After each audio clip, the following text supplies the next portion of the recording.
राज्य के मुख्यमंत्रियों और हाईकोर्ट के मुख्य न्यायाधीशों की ये जॉइंट कॉन्फ्रेंस हमारी संवैधानिक खूबसूरती का सजीव चित्रण है। मुझे खुशी है कि इस अवसर पर मुझे भी आप सबके बीच कुछ पल बिताने का अवसर मिला है। हमारे देश में जहां एक और जुडिशरी की भूमिका संविधान संरक्षक की है, वहीं लेजिस्लेचर नागरिकों की आकांक्षाओं का प्रतिनिधित्व करता है। मुझे विश्वास है कि संविधान की इन दो धाराओं का ये संगम, ये संतुलन देश में प्रभावी और समयबद्ध न्याय व्यवस्था का रोडमैप तैयार करेगा। मैं आप सभी को इस आयोजन के लिए हृदय से शुभकामनाएं देता हूं। साथियों, मुख्यमंत्रियों और मुख्य न्यायाधीशों की ज्वाइंट कॉन्फ्रेंस पहले भी होती आई है और उनसे हमेशा देश के लिए कुछ न कुछ नए विचार भी निकले हैं। लेकिन ये इस बार ये जो आयोजन अपने आप में और भी ज्यादा खास है। आज ये कॉन्फ्रेंस एक ऐसे समय में हो रही है जब देश अपनी आजादी का अमृत महोत्सव मना रहा है। आजादी के इन 75 सालों ने जुडिशरी और एग्जीक्यूटिव दोनों के ही रोल्स और रिस्पांसिबिलिटीज को निरंतर स्पष्ट किया है। जहां जब भी जरूरी हुआ, देश को दिशा देने के लिए ये रिलेशन लगातार इवॉल्व हुआ है। आज आजादी के अमृत महोत्सव में जब देश नए अमृत संकल्प ले रहा है, नए सपने देख रहा है, तो हमें भी भविष्य की तरफ देखना होगा। 2047 में जब देश अपनी आजादी के 100 साल पूरे करेगा, तब हम देश में कैसी न्याय व्यवस्था देखना चाहेंगे। हम किस तरह अपने जुडिशियल सिस्टम को इतना समर्थ बनाएं कि वो 2047 के भारत की आकांक्षाओं को पूरा कर सके, उन पर खरा उतर सके। ये प्रश्न आज हमारी प्राथमिकता होना चाहिए। अमृत काल में हमारा विजन एक ऐसी न्याय व्यवस्था का होना चाहिए जिसमें न्याय सुलभ हो, न्याय त्वरित हो और न्याय सबके लिए हो। साथियों, देश में न्याय की देरी को कम करने के लिए सरकार अपने स्तर से हर संभव प्रयास कर रही है। हम जुडिशियल स्ट्रेंथ को बढ़ाने के लिए प्रयास कर रहे हैं। जुडिशियल इंफ्रास्ट्रक्चर को बेहतर करने की कोशिश चल रही है। केस मैनेजमेंट के लिए आईसीटी के इस्तेमाल की शुरुआत भी की गई है। सबऑर्डिनेट कोर्ट्स और डिस्ट्रिक्ट कोर्ट से लेकर हाई कोर्ट तक वैकेंसीज को भरने के लिए भी प्रयास हो रहे हैं। साथ ही जुडिशियल इंफ्रास्ट्रक्चर को मजबूत करने के लिए भी देश में व्यापक काम हो रहा है। इसमें राज्यों की भी बहुत बड़ी भूमिका है। साथियों, आज पूरी दुनिया में नागरिकों के अधिकार के लिए, उनके सशक्तिकरण के लिए टेक्नोलॉजी एक इंपॉर्टेंट टूल बन चुकी है। हमारे जुडिशियल सिस्टम में भी टेक्नोलॉजी की संभावनाओं से आप सब परिचित हैं। हमारे ऑनरेबल जजेस समय समय पर इस विमर्श को आगे भी बढ़ाते रहे हैं। भारत सरकार भी जुडिशियल सिस्टम में टेक्नोलॉजी की संभावनाओं को डिजिटल इंडिया मिशन का एक जरूरी हिस्सा मानती है। उदाहरण के तौर पर ई कोर्ट्स प्रोजेक्ट को आज मिशन मोड में इंप्लीमेंट किया जा रहा है।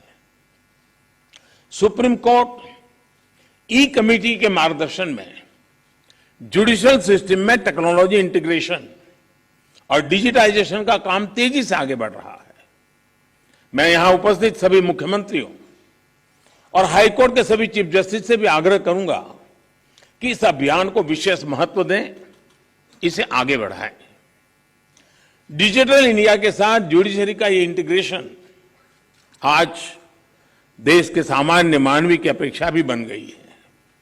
आप देखिए, आज कुछ साल पहले डिजिटल ट्रांजैक्शन को हमारे देश के लिए असंभव माना जाता था। लोगों को लगता था, लोग शक करते थे, अरे ये हमारे देश में कैसे हो सकता है।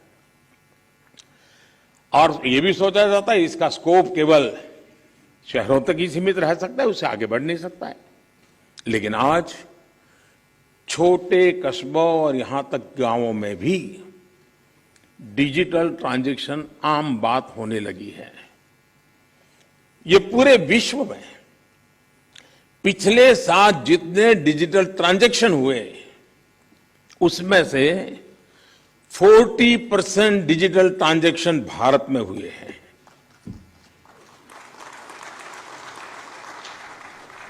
सरकार से जुड़ी वो सेवाएं जिनके लिए पहले नागरिकों को महीनों ऑफिसेज के चक्कर काटने पड़ते थे, वो अब मोबाइल पर अवेलेबल हो रही है। ऐसे में स्वाभाविक है जिस नागरिक को सेवाएं और सुविधाएं ऑनलाइन उपलब्ध हो रही हैं, वो न्याय के अधिकार को लेकर भी वैसे ही अपेक्षाएं करेगा।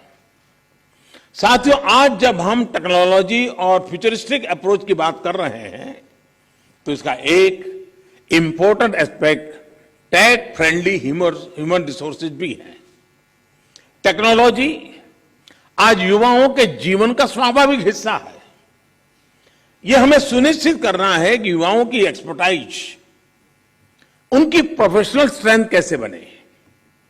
आजकल कई देशों में लॉ यूनिवर्सिटीज में blockchains, electronic discovery, cyber security, robotics, artificial intelligence और बायोएथिक्स जैसे विषय पढ़ाए जा रहे हैं। हमारे देश में भी legal education in international standard के मुताबिक हो, यह हम सबकी जिम्मेदारी है। इसके लिए हमें मिलकर प्रयास करने होंगे। साथियों, हमारे शास्त्रों में कहा गया है, न्यायमूलम सुराज्यम स्यात्, अर्थात किसी भी देश में सुराज का आधार न्याय होता है। इसलिए न्याय जनता से जुड़ा होना चाहिए, जनता की भाषा में होना चाहिए। जब तक न्याय के आधार को सामान्य मानवी नहीं समझता, उसके लिए न्याय और राजकीय आदेश में बहुत फर्क नहीं होता है। मैं इन दिनों सरकार में एक विषय पे थोड़ा दिमाग खपा रहा हूं। दुनिया के कई देश ऐसे हैं कि जहां कानून बनाते हैं तो एक तो लीगल टर्मिनोलॉजी में कानून होता है, लेकिन उसके साथ एक और कानून का रूप भी रखा जाता है जो लोक भाषा में होता है, सामान्य मानवी की भाषा में होता है, और दोनों मान्य होते हैं। और उसके कारण सामान्य मानवी को कानूनी चीजों को समझने में न्याय के दरवाजे खटखटाने की जरूरत नहीं पड़ती है। हम कोशिश कर रहे हैं कि आने वाले दिनों में हमारे देश में भी कानून एक पूरी तरह लीगल टर्मिनोलॉजी हो, लेकिन साथ साथ वही बात सामान्य व्यक्ति की समझ में आए उस भाषा में, और वो भी दोनों एक साथ असेंबली में या पार्लियामेंट में पारित हो, ताकि आगे चल करके सामान्य मानवी उसके आधार पर अपनी बात रख सकता है। दुनिया के कई देशों में ये परंपरा है। अभी मैंने एक टोली बनाई है, वो उसका अध्ययन कर रही है। साथियों, हमारे देश में आज भी हाई कोर्ट्स और सुप्रीम कोर्ट की सारी कार्यवाही इंग्लिश में होती है और मुझे अच्छा लगा सीजेआई ने स्वयं ने इस विषय को स्पर्श किया। तो कल अखबारों को पॉजिटिव खबर का अवसर तो मिलेगा अगर उठा ले तो।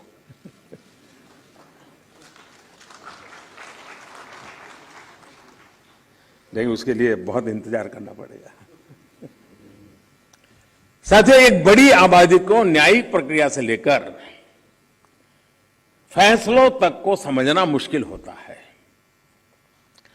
हमें इस व्यवस्था को सरल और आम जनता के लिए ग्राह्य बनाने की जरूरत है। हमें कोर्ट्स में स्थानीय भाषाओं को प्रोत्साहन देने की जरूरत है। इससे देश के सामान्य नागरिकों का न्याय प्रणाली में भरोसा बढ़ेगा, वो उससे जुड़ा हुआ महसूस करेगा। अब इन समय हम एक कोशिश कर रहे हैं कि टेक्निकल एजुकेशन और मेडिकल एजुकेशन मातृभाषा में क्यों नहीं होना चाहिए। हमारे बच्चे जो बाहर जाते हैं दुनिया की वो भाषा कोशिश करते हैं पढ़ करके फिर मेडिकल कॉलेज की, तो हम हमारे देश में कर सकते हैं। और मुझे खुशी है कई राज्यों ने मातृभाषा में टेक्निकल एजुकेशन, मेडिकल एजुकेशन के लिए कुछ इनिशिएटिव लिए हैं। तो आगे चल करके उसके कारण गांव का गरीब का बच्चा भी जो भाषा के कारण रुकावटें महसूस करता है, उसके लिए सारे रास्ते खुल जाएंगे। और ये भी तो एक बड़ा न्याय है, ये भी एक सामाजिक न्याय है। सामाजिक न्याय के लिए न्यायपालिका के तराजू तक जाने की जरूरत नहीं होती है। सामाजिक न्याय के लिए कभी भाषा भी बहुत बड़ा कारण बन सकती है। साथियों, एक गंभीर विषय सामान्य आदमी के लिए कानून की पेचीदगियां भी है। 2015 में हमने करीब 1800 ऐसे कानूनों को चिन्हित किया था जो अप्रासंगिक हो चुके थे। इनमें से जो केंद्र के कानून थे, ऐसे 1450 कानूनों को, 1450 कानूनों को हमने खत्म किया। लेकिन राज्यों की तरफ से केवल 75 कानून ही खत्म किए गए हैं।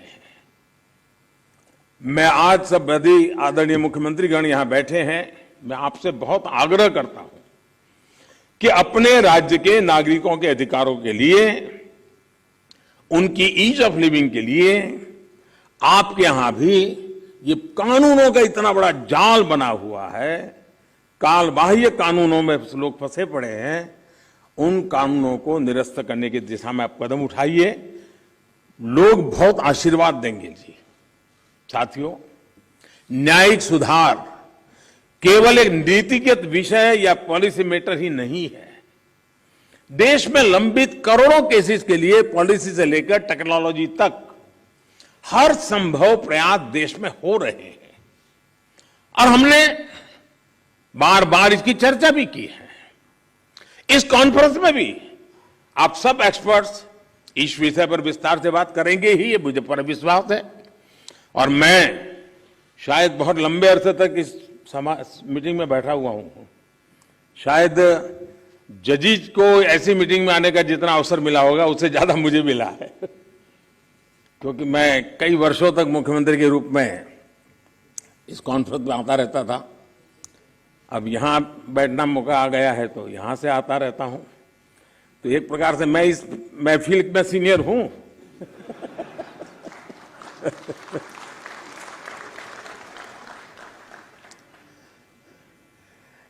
साथियों, इस विषय में जब मैं बात कर रहा था तो मैं मानता हूं कि इन सारे कामों में मानवीय संवेदनाएं जुड़ी हुई है।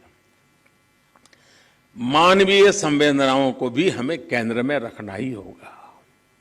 आज देश में करीब 3.5 लाख प्रिजनर्स ऐसे हैं जो अंडर ट्रायल है और जेल में है। इनमें से अधिकांश लोग गरीब या सामान्य परिवारों से। हर जिले में डिस्ट्रिक्ट जज की अध्यक्षता में एक कमेटी होती है।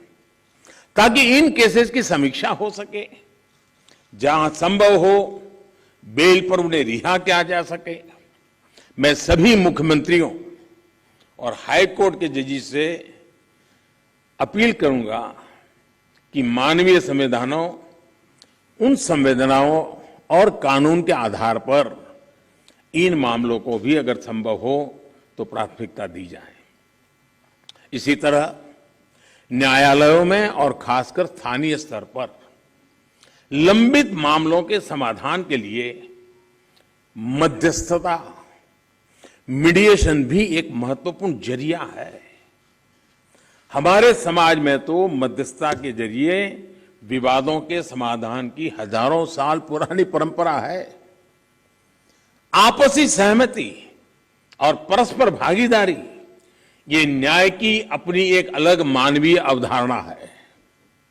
अगर हम देखें तो हमारे समाज का वो स्वभाव कहीं ना कहीं अभी भी बना हुआ है। हमने हमारी उन परंपराओं को खोया नहीं है। हमें इस लोकतांत्रिक व्यवस्था को मजबूत बनाने की जरूरत है। और जैसे चीफ साहब ने ललित जी की तारीफ की, मैं भी करना चाहूंगा। उन्होंने पूरे देश में भ्रमण किया, हर राज्य में गए इस काम के लिए, और सबसे बड़ी बात है कोरोना काल में गए। साथियों, मामलों का कम समय में समाधान भी होता है, न्यायालयों को का बोझ भी कम होता है और सोशल फैब्रिक भी सुरक्षित रहता है। हमने इसी सोच के साथ संसद में मीडिएशन बिल को भी एक अम्ब्रेला लेजिस्लेशन के रूप में भी पेश किया है। अपनी रीच लीगल एक्सपर्टाइज के साथ हम मीडिएशन से सॉल्यूशन की विधा में ग्लोबल लीडर बन सकते हैं। हम पूरी दुनिया के सामने एक मॉडल पेश कर सकते हैं। मुझे पूरा भरोसा है कि प्राचीन मानवीय मूल्यों और आधुनिक अप्रोच के साथ इस कॉन्फ्रेंस में ऐसे सभी विषयों पर आप सब विद्वज्जन विस्तार से चर्चा करके, मंथन करके उस अमृत को लाओगे जो शायद आने वाली पीढ़ियों तक काम आएगा। इस कॉन्फ्रेंस में जो नए आइडियाज निकलेंगे, जो नए निष्कर्ष निकलेंगे, वो नए भारत की आकांक्षाओं को पूरा करने का माध्यम बनेंगे। इसी विश्वास के साथ मैं फिर एक बार आप सबके मार्गदर्शन के लिए मैं आपका आभारी हूं, और मैं सरकार की तरफ से ये विश्वास दिलाता हूं कि देश के न्याय व्यवस्था के लिए सरकारों ने जो करना होगा, चाहे राज्य सरकार हो, केंद्र सरकार हो, वो भरसक प्रयास करेगी ताकि हम सब मिलकर के देश के कोटि कोटि नागरिकों की आशा अपेक्षाओं को पूर्ण कर सके। और 2047 में देश जब आजादी के 100 साल मनाए, तब हम न्याय के क्षेत्र में भी और अधिक गौरव के साथ, और अधिक सम्मान के साथ, और अधिक संतोष के साथ आगे बढ़े। यही मेरी बहुत बहुत शुभकामना है। बहुत बहुत धन्यवाद।